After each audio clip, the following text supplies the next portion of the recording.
1971 ബംഗ്ലാദേശ് യുദ്ധത്തിൽ ഭാരതത്തിന്റെ സംഭാവനകൾ പാഠപുസ്തകങ്ങളിൽ നിന്ന് ഒഴിവാക്കി മുഹമ്മദ് യൂനിസ് ഭരണകൂടം.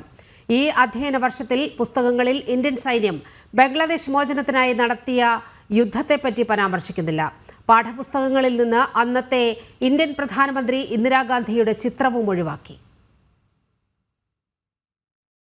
പ്രൈമറി, സെക്കൻഡറി, ഹയർ സെക്കൻഡറി സ്കൂളുകളിലെ പാഠപുസ്തകങ്ങളാണ് മാറ്റിയത്.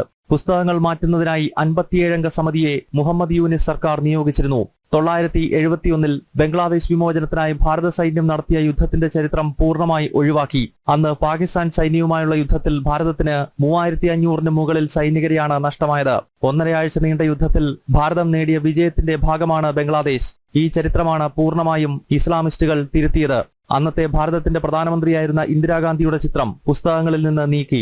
യുദ്ധശേഷം ബംഗാബന്ധു ഷെയ്ഖ് മുജീബുർ റഹ്മാൻ കൊൽക്കത്തയിലെത്തിയപ്പോഴും പിന്നീട് ഇന്ദിരാഗാന്ധി ധാക്കയിൽ പോയപ്പോഴും എടുത്ത ചിത്രങ്ങൾ നേരത്തെ പുസ്തകങ്ങളിൽ ഉണ്ടായിരുന്നു. ബംഗ്ലാദേശിനെ ആദ്യമായി അംഗീകരിച്ച രാഷ്ട്രം ഭാരതമാണ്. എന്നാൽ ഭൂട്ടാനാണ് ബംഗ്ലാദേശിനെ ആദ്യമായി അംഗീകരിക്കുന്നത് എന്ന രീതിയിലും ചരിത്രം തിരുത്തിയെഴുതിയിട്ടുണ്ട്.